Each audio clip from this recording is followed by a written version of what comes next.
Oke, yang tahap pertama kita berinteraksi membaca catatan medis pasien. Akan dilakukan pemeriksaan pada saudara Rosyid ya. Kemudian nanti pemeriksaan abdomen. Kita cuci tangan 6 langkah. Masih ingat cuci tangan 6 langkah? Coba. Ayo. Saya mau lihat. Tuh.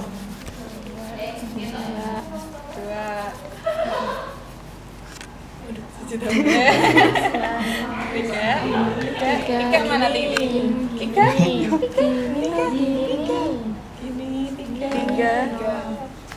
Empat. Gini dulu, gini dulu. 5 baru jempol. Terakhir masih ingat ya. Ayo, belum di rumah sakit ya. Oke, sudah cuci tangan, kita persiapkan alat. Ada stetoskop dan juga medline nanti untuk mengukur meteran lah ya.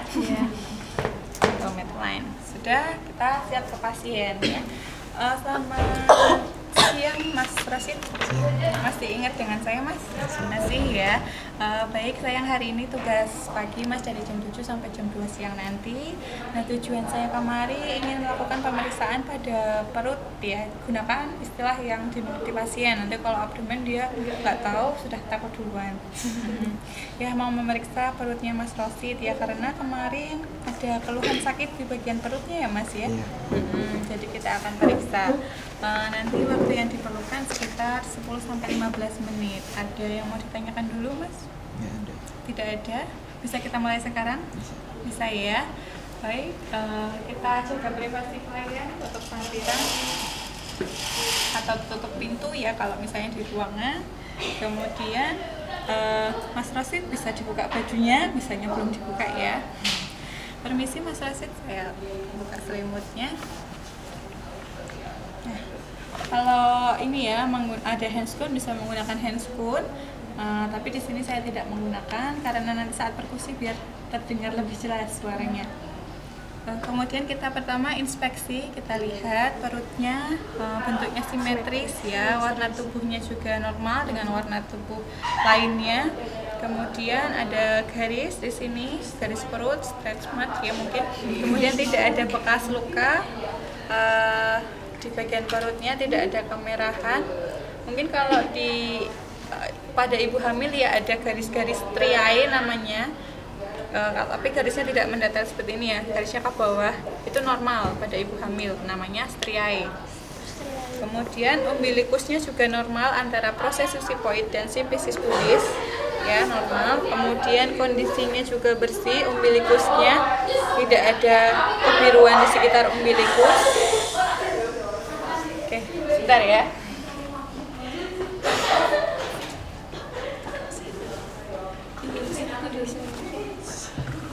Dosen seperti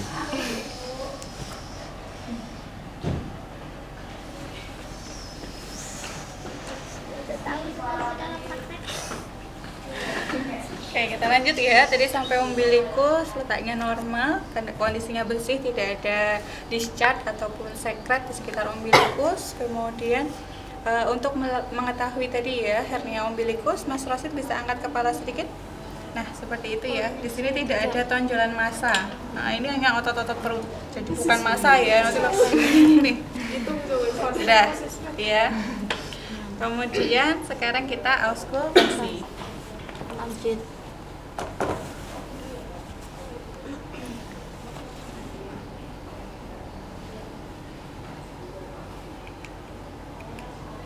Kita hangatkan dulu.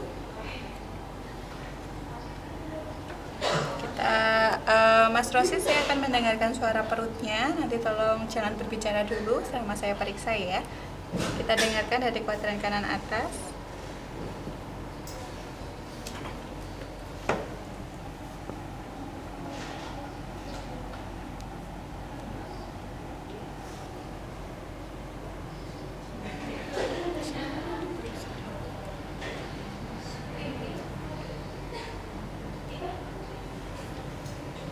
Saya paling keras mendengar di suara bising ususnya di kuadran kiri bawah ya. Saya dengarkan di sini selama 1 menit.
aktif suaranya bising ususnya ya, jadi hanya mendengarkan 7 kali per menit. Oke, kemudian setelah mendengarkan bising usus ya kita mendengarkan vaskularisasi. Vaskularisasi kita mendengarkan menggunakan bel ya atau corong. Jadi ya, aorta itu adalah letaknya di antara epigastrik dan umbilikus. Kita dengarkan di sini. Suaranya itu mungkin nanti akan terdengar bising usus juga, tapi suaranya itu adalah desiran ya, atau suara seperti air yang disemburkan seperti itu. Ini arteri renal ya, tidak ada suaranya. Di sini adalah arteri ileus di bagian iliak.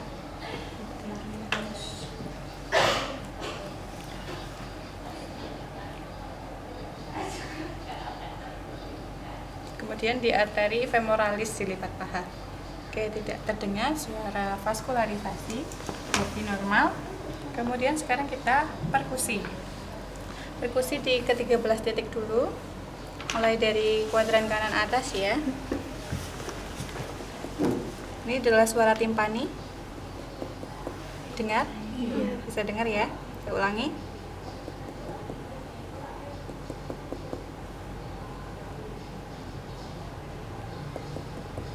Ada agak redup, agak redup lagi. Dengar ya perbedaannya.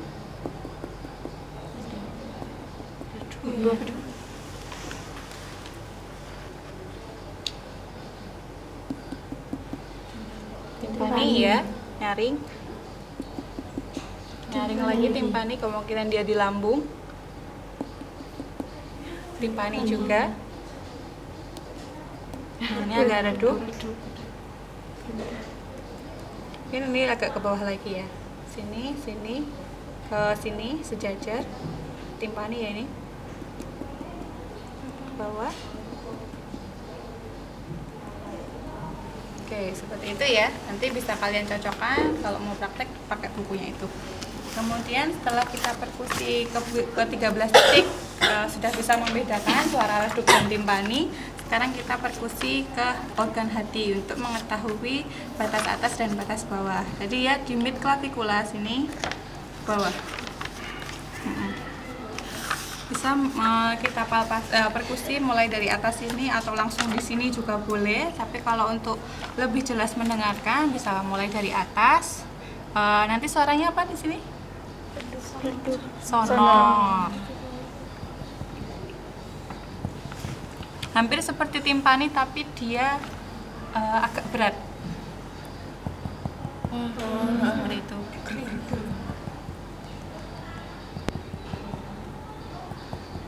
Ya, sudah mulai redup. Beda? Beda. Kita tentukan di sini adalah batas atasnya. Kita coret sedikit ya. Ingat ya, kalau di costa kita perkusinya di intercosta, bukan di tulangnya, di sela-selanya. Kemudian untuk menentukan batas bawah, kita perkusi di bawah umbilikus. Timpani ya.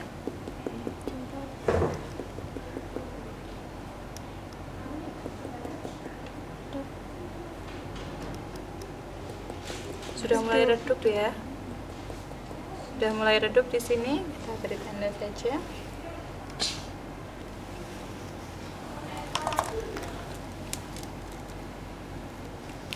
Kita ini ada senti dan inci ya, kita gunakan yang senti. Berapa ini? 8 cm, kurang sedikit sekali. Berarti normal ya. Kemudian untuk memperkusi limpa, caranya juga sama. Untuk memudahkan kita, pasien agak miring ke kanan. Mas pasien bisa miring ke kanan? Ya. Oke, ini ya. Kita perkusi di antara antaaksila dan metaksila ya. Oke, kita perkusi sama seperti tadi.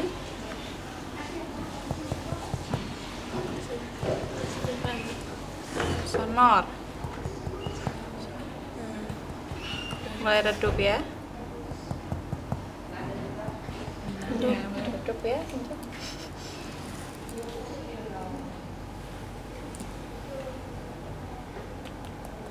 Sama-sama. Nah, sudah mulai redup. Timpani redup.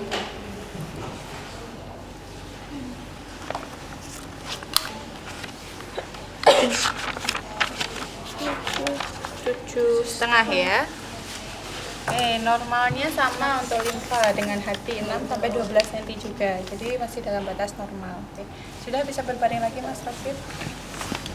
Sekarang untuk perkusi ginjal pasien dipersilakan duduk ya. Mas Rosid bisa duduk. Nah, Mas Rosid, nanti saya akan sedikit pukul di bagian punggung belakangnya sini, bawahnya ya. Nanti kalau ada terasa nyeri tolong disampaikan ya. Oke. Tulang rusuk paling bawah sini ya. Kita pegang seperti ini. Mas Rosid saya pukul ya. Enggak sakit. Sakit nggak? Kalau dia nggak mengalami gangguan tidak sakit. Nih ya, kita pukul. Sakit? Tidak? Ya, sudah bisa berbaring lagi. Jangan bilang ditahan pasti cit. Sakit. Oke, kemudian untuk selanjutnya adalah kita palpasi ya. Palpasi ringan dulu dengan satu tangan ya. Kita palpasi di keempat kuadran. Mas Rosid, saya akan sedikit menekan bagian perutnya. Nanti kalau ada yang nyeri bisa disampaikan ya. Kita palpasi ringan. Ada yang sakit? Sakit? Sakit? Tidak ya. Saya akan menekan lebih dalam lagi ya Mas ya. Sakit? Sakit ya? Oke, sakit? Lumayan pas di dalam. Sakit. Sakit sini? Sakit? Lebih sakit mana? Sakit yang bawah kanan. Kanan. Kayak kemarin juga sakit ya? Iya nggak sih? Pas Kiri saya kayaknya. Oh, dulu kiri? Kayaknya Di atas. Ya, oke. Tadi tidak teraba benjolan tomas saya ya. Yang sebelah kanan yang sakit, kiri lebih sakit juga. Lebih sakit kanan. Lebih sakit kanan, oke. Baik. Kemudian setelah kita palpasi keempat kuadran, kita palpasi organ. Yang pertama hati, tangan kiri kita di bagian belakang untuk mendorong, lemas saja. Tangan kirinya mendorong untuk organnya supaya ke depan, tangan kanannya untuk meraba. Dengan palpasi dalam ya jadinya ya. Tarik nafas panjang Mas. Hembuskan. Ya, ini teraba hatinya ini. Ya, teraba organ aja gitu. Jangan ketawa dulu. Tarik nafas. Hembuskan lewat mulut. Sudah tenang. Tarik nafas lagi. Hembuskan lewat mulut. Sekali lagi. Tarik nafas. Hembuskan lewat mulut. Oke, sekali lagi ya. Tarik nafas. Hembuskan. Ya. Oke, ini teraba hatinya halus ya. Tapi tidak begitu teraba semuanya, hanya sedikit permukaannya. Kemudian untuk palpasi limfa ya di sini. Mas Rosid bisa agak miring ke kiri, ke kiri ke kanan ya. Sedikit saja seperti ini. Kita palpasi, tarik nafas, hembuskan. Kalau ini limfanya tidak teraba, tarik nafas, hembuskan. Tidak teraba, sudah. Oke, kemudian untuk palpasi ginjal, kita palpasi di kanan. Sakit? Tidak ya?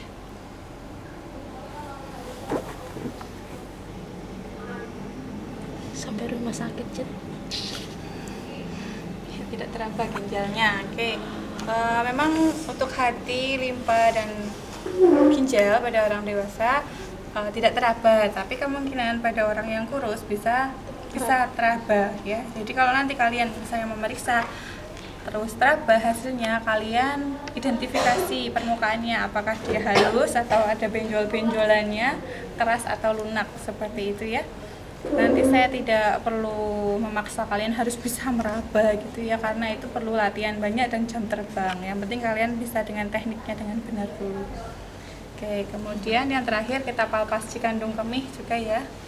Kalau nanti dia kandung kemihnya kosong akan teraba lembut atau lunak. Kalau nanti dia penuh akan teraba keras seperti itu.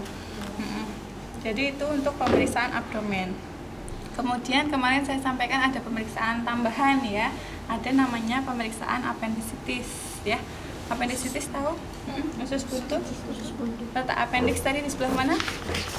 Kanan bawah. Badan kanan bawah. Jadi letak appendix itu ada yang mengatakan menggunakan titik McBurney. Jadi antara umbilicus dan sias di sini kita ambil sepertiganya dari bawah. Jadi satu kita bagi 3 ya. Sekitar di sinilah. Di sini adalah letak appendix. Sini misalnya. Kemudian untuk memeriksanya kita ada namanya Pessoa sign dan obturator sign. Kalau yang Pessoa sign seperti ini ya. Memeriksa apakah dia diindikasikan atau dicurigai appendix atau tidak ya. Pasien kalau untuk yang Pessoa sign ya, pasien diberikan ke kiri. Mas Rasid bisa miring ke kiri. Ya, kemudian kakinya kita ekstensikan atau kita tarik sama saja. Ini tangan kanannya memberikan tahanan di panggul, kemudian kita tarik. Udah sakit mas? Sakit. Lebih jauh lagi. Sakit beneran nggak? Enggak. Sekali lagi. Sakit? Enggak. Tidak ya. Oke sudah. Bisa berbaring lagi mas. Nah kemudian untuk yang satunya adalah obturator sign. Jadi kita memberikan rotasi interna di kaki kanannya ya. Kita putar ke dalam dan seperti ini. Rotasikan. Sakit tidak? Tidak ya. Biasanya kalau orang mengalami appendicitis pasti akan nyeri saat didorong, dirotasikan interna seperti itu. Itu adalah namanya obturator sign. Kemudian ada satu lagi pemeriksaan untuk asites. Ada yang tahu asites? Penumpukan cairan di perut. Penumpukan cairan di perut ya, di rongga perut. Jadi ada untuk memeriksanya ada 3. Namanya pertama adalah shifting dullness, yang kedua adalah fluid wave, yang ketiga adalah Pudel sign. Yang shifting dullness dan Pudel sign itu hampir sama tekniknya, cuma posisinya saja yang berbeda. Jadi bayangkan asites itu adalah balon yang kalian tiup terus diisi air. Jadi sebagian udara, sebagian air. Nah seperti itu ya, anggap saja itu perutnya. Kemudian kalian perkusi. Nah kita perkusi di umbilikus ke samping. Nah karena ini tidak ada cairan, dia akan berbunyi atau terdengar suara timpani. Ada nyaring tadi ya, jadinya timpani. Tapi kalau nanti setelah dia nyaring terdengar suara redup atau berisi cairan, nah di situ adalah asitesnya, ada air, ada cairan di dalam perut, berarti dia diindikasikan asites. Kemudian kalau yang fluid wave itu dengan getaran, jadi kita bisa dengan 2 orang pemeriksa ya, 1 orang pemeriksa di bagian sini untuk menyekat perutnya, kemudian yang pemeriksa satunya memegang kedua sisi perutnya, kemudian memberikan tepukan atau getaran. Ditepuk seperti ini, kemudian tangan kirinya merasakan apakah ada getaran yang disampaikan oleh airnya itu atau tidak, ada getaran atau tidak ya. Jadi tadi yang satu di sini fungsinya untuk mencegah supaya bukan perutnya yang bergoyang tapi benar-benar dari airnya itu, seperti itu. Kalau ada terasa getaran berarti di situ adalah adanya asites itu. Dan kalau yang Pudel sign sama dengan shifting dullness tadi, cuma posisinya aja yang berbeda. Jadi tangan dan kakinya bertumpu. Seperti posisi apa? Kalau nungging itu apa? Kenices. Tapi kalau kenices kan di bawah ya, jadi gini. Bisa diperagakan coba. Jadi susah. Nah, seperti itu ya. Kita perkusi dari mungkin sejajar aja. Nah, gini nah, kita perkusi dari panggul ke umbilikus ya. Nanti kalau dia memang berisi cairan, di bawah bagian bawah sini akan terdengar suara redup. Sedangkan di sini adalah timpani. Timpani tersirat redup di bagian bawah. Karena air tadi ya, prinsipnya dia akan selalu ada di bawah. Sudah Mas Rasid? Itu hanya pemeriksaan tambahan saja ya, jika pasien dicurigai ada asites atau dicurigai appendicitis gitu ya.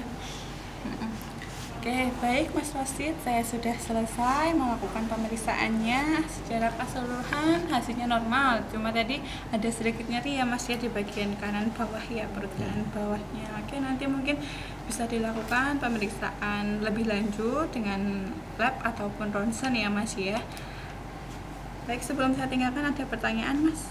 Nggak ada. Tidak ada. Baik, kalau tidak ada, nanti saya akan kembali lagi pukul 2 untuk memberikan obat kepada Mas Rosid. Kalau begitu, selamat beristirahat.